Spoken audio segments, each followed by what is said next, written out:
बिस्मिल्लाहिर्रहमानिर्रहीम। अस्सलाम वालेकुम वीवर, मैं हूं शेफ फयाज और आप देख रहे हैं मेरा यूट्यूब चैनल। तो पहले की तरह आज एक नई रेसिपी लेकर आपकी खिदमत में हाजिर हो गया हूं। आज मैं आपको बहुत ही मज़ेदार, टेस्टी, चटपटी बीफ टिक्का बोटी बनाना सिखाऊंगा। बनाना बिल्कुल आसान है और बहुत ही ये मज़ेदार बनती है। चलें फिर इसको मिल के बनाना सीख लेते हैं कि ये मज़ेदार सी बीफ टिक्का बोटी आप घर में किस तरीके से बना सकते हैं। वीडियो को तवज्जो से देखें। तो यहाँ पर ना मैंने 1 किलो बीफ ले लिया, बोनलेस लिया है, साथ मैंने एक हड्डी भी डाल ली है। इससे ना अच्छा फ्लेवर आएगा। आप चाहें तो सारा जो है वो बोनलेस इस्तेमाल कर सकते हैं। दरमियानी तिक्के वाली बोटी बना ली, ये देखें। इसके अंदर आप रान का गोश्त ले सकते हैं, सीने का पीस ले सकते हैं और बहुत ही ये मज़ेदार बनेगा। ये देखिए, ये कुर्बानी वाला गोश्त है तो ये मिक्स है, इसके अंदर फैट भी है। इसको सादे पानी से आपने अच्छी तरह से धो लेना है। सिरका वगैरह आपने इसको नहीं लगाना। सबसे पहले क्या करेंगे, इसको हम मैरिनेट करेंगे। 1 कप हम इसके अंदर अच्छी तरह फेंटा हुआ दही शामिल कर देंगे। दही को आपने अच्छी तरह से फेंट लेना है। 1 टेबलस्पून लहसुन अदरक की पेस्ट डाल देंगे। आपके पास पाउडर है तो पाउडर भी डाल सकते हैं। 1/4 टीस्पून हल्दी पाउडर शामिल कर देंगे, थोड़ा सा कलर अच्छा आएगा बोटी का। 1 टीस्पून कूटी हुई लाल मिर्च, 1 टीस्पून लाल मिर्च पाउडर या मिर्च मसाले जो होते हैं ना, ये आप अपने टेस्ट के हिसाब से शामिल कर लिया करें।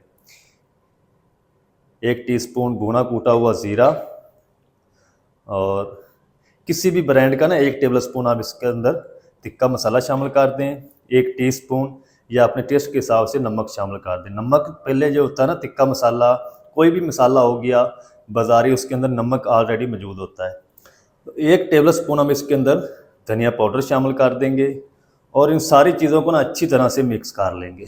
मिक्स करके इसको हम कम से कम कोई आधे घंटे के लिए ना मैरिनेट कर लेंगे, ताकि सारे मसालों का जो फ्लेवर है वो गोश्त के अंदर अच्छी तरह से आ जाए। आप चाहें तो डायरेक्ट भी इसको बना सकते हैं, लेकिन मैरिनेट करेंगे तो और भी ये बोटी जो है वो टेस्टी बनेगी। चलें जी, गोश्त को ना अच्छी तरह से मसालों के साथ कोट करके मिक्स कर लीजिए। देखें, हर बोटी के ऊपर ना अच्छी तरह से ये मसाला लगना चाहिए। अब हम क्या करेंगे, इसको ना तकरीबन कोई आधे घंटे के लिए मैरिनेट कर देंगे, ताकि जो मसालों का सारा अरोमा है वो गोश्त के अंदर अच्छी तरह से जज़ब हो जाए। आप चाहें तो डायरेक्ट भी इसको बना सकते हैं। इस तरीके थोड़ा सा टेस्टी ज़्यादा बनेगा। इसके अंदर हम कोई चीज़ गोश्त को गलाने के लिए इस्तेमाल नहीं करेंगे, ना कच्चा पपीता शामिल करेंगे, ना हम इसके अंदर मीट टेंडराइज कुछ पाउडर शामिल करेंगे। इसी तरह हम इनको बनाएंगे और बहुत ही मज़ेदार बनेंगी। तो आधा घंटा मैं इसको मैरिनेट कर लूँ, फ्रिज के अंदर रखूँगा। आधे घंटे के बाद हम इसको बनाना स्टार्ट करेंगे। अच्छा, इधर गोश्त को ना मैरिनेट करके रखे हुए तकरीबन आधा घंटा हो चुका है, तो ये बिल्कुल सेट हो चुका है। इसको हम साइड पे करते हैं। चूल्हे को यहाँ पर लाएंगे, बिस्मिल्लाहिर्रहमानिर्रहीम। फ्लेम को ऑन करेंगे और एक हम प्रेशर कुकर ले लेंगे। आप पतीले में भी बना सकते हैं। ये जो सारा गोश्त है ये हम इसके अंदर डाल देंगे। इस बर्तन को ना हम अच्छी तरह से साफ कर लेंगे,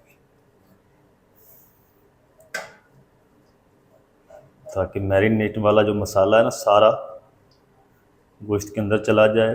ज़ाया नहीं करेंगे। चलिए, तकरीबन 1 कप हम इसके अंदर पानी शामिल करेंगे। उसी बर्तन में ना थोड़ा सा गंगाल लेंगे। ज़्यादा पानी नहीं आपने शामिल करना, नहीं तो बाद में ये खुश्क नहीं होगा, बोटियाँ सारे टूट जाएंगी। चलें, अच्छी तरह से मिक्स कर देंगे। बल्कि इसके अंदर ना हम एक छोटे साइज़ का प्याज डाल देंगे, ताकि बोटियों के ऊपर ना थोड़ी सी ग्रेवी बन जाए। ज़्यादा नहीं शामिल करना आपने। आप एक बार इस रेसिपी की ज़रूर ट्राई करें, इंशाल्लाह आपको मज़ा आ जाएगा। आप सीख कबाब, सीख वाले तिक्के भूल जाएंगे, इतना ये मज़ेदार बनता है। ईद वाले दिन मैंने इसकी ट्राई की थी, इसलिए आपके साथ भी शेयर कर रहा हूँ। ज़्यादा पानी आप डाल देंगे तो बाद में ये अच्छी तरह से खुश्क नहीं होगा, बोटे टूट जाएंगे, क्योंकि प्याज के अंदर भी पानी है, गोश्त ने अपना पानी भी छोड़ना है। चले, ऊपर से हम इसको कवर लगा देते हैं। ऊपर हम इसकी विसल भी लगा देंगे। अच्छा, विसल लगा दी है। फ्लेम को हम हाई रखेंगे। जब विसल स्टार्ट हो जाएगी ना, तो उसके बाद हम फ्लेम को लो कर देंगे। मीडियम टू लो आंच पे हम इसको 20 मिनट तक प्रेशर दे लेंगे। जो बाज़ारी गोश्त होता है ना, हम बाज़ार से लेकर आते हैं, उस जानवर का वज़न कम होता है तो वो गोश्त जो है 15 मिनट में गल जाता है। तो जो कुर्बानी वाला गोश्त होता है, इस जानवर का वज़न ज़्यादा होता है तो ये थोड़ी सी देर लेता है। इसलिए हम इसको 20 मिनट तक प्रेशर दे लेंगे। 20 मिनट प्रेशर दे लूँ, फिर मैं आपसे मिलता हूँ। अच्छा, इधर मैंने ना 20 मिनट गोश्त को प्रेशर देने के बाद फ्लेम को ऑफ करके सारा जो प्रेशर कुकर का जो प्रेशर है वो मैंने निकाल दिया है। तो गोश्त आप कुकर के अंदर जब भी पकाएं, धीमी आंच पे थोड़ा पानी डाल के इसको पकाया करें। गोश्त जल्दी भी गलेगा और पानी खुश्क भी नहीं होगा। गोश्त आपका बिल्कुल नरम और मुलायम बनेगा। तो अब हम क्या करते हैं, जल्दी से प्रेशर कुकर को खोल के चेक कर लेते हैं। बिस्मिल्लाहिर्रहमानिर्रहीम। तो चेक करें, माशाल्लाह जी पानी भी खुश्क नहीं हुआ और गोश्त भी गल चुका है। फ्लेम को दोबारा ऑन करेंगे। बिस्मिल्लाहिर्रहमानिर्रहीम। फ्लेम को अब हम हाई रखेंगे। जो थोड़ा बहुत पानी खड़ा है ना, इसको हम जल्दी से खुश्क कर लेते हैं। खुश्क करके फिर हम अगला काम करेंगे। इसके अंदर मैंने ना कोई ऑयल शामिल किया है, ना घी शामिल किया। ये देखें, इसका अपना ही रोगन है बीफ का। तो पानी खुश्क होने तक मैं इसको पका लूँ, फिर आपसे मिलता हूँ। अच्छा, इधर गोश्त को ना मैंने हाई फ्लेम करके तकरीबन 2 से 3 मिनट तक पका लिया। ये देखिए, सारा जो पानी है वो खुश्क हो चुका है। सारी की सारी जो ग्रेवी है बोटियों के साथ अच्छी तरह से चिपक चुकी है। अब हम क्या करेंगे, फ्लेम को ऑफ कर देते हैं। इसको हम साइड पे करते हैं। एक हम इस तरह की कढ़ाई ले लेंगे। अभी हमने इसको फ्राई करना है। तो इसके अंदर हम शामिल करेंगे, कढ़ाई के अंदर तकरीबन 2 चम्मच घी। चले, ज़्यादा नहीं शामिल करना। फ्लेम को ऑन कर देंगे। बिस्मिल्लाहिर्रहमानिर्रहीम।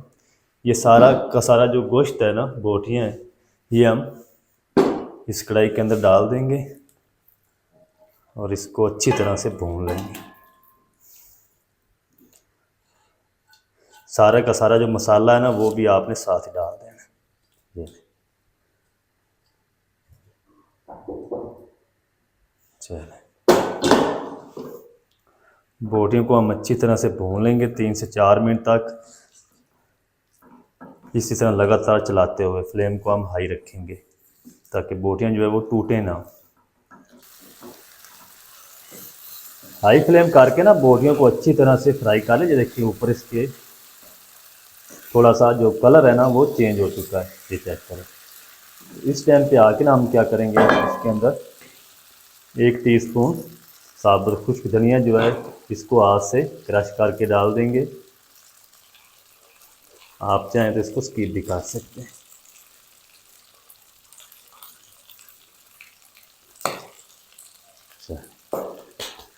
मज़ीद हम इसको मिक्स करते हुए 1 मिनट तक और कुक करेंगे। ये देखें, ज़बरदस्त कलर आ रहा है माशाल्लाह इसके ऊपर।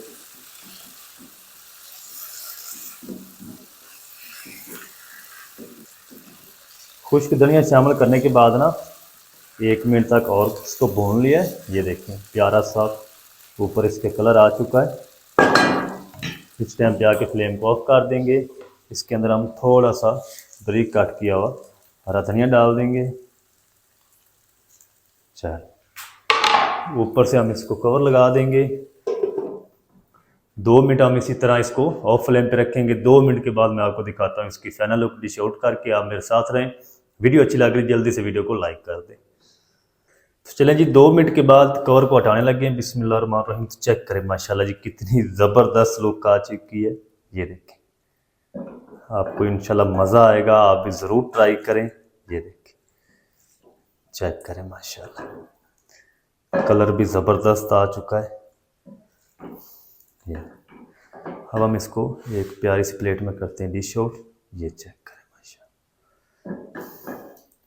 तो आप भी ज़रूर ट्राई करें, इंशाल्लाह आपको मज़ा आएगा। बहुत ही मज़ेदार बीफ कबाब बोटी बनती है, बीफ टिक्का बोटी। ये चेक करें, माशाल्लाह।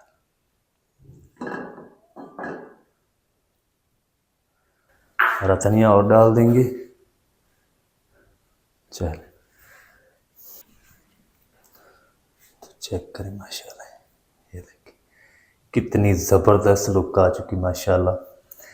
इसको ना हम अंदर से चेक करते हैं। ये देखें, बोटी के जो रेशे हैं बिल्कुल नरम हो चुके हैं। चेक करें, आपको मज़ा आने वाला है। आप ज़रूर ट्राई करें इंशाल्लाह। थोड़ी सी हम खा के चेक भी करते हैं। बिस्मिल्लाह।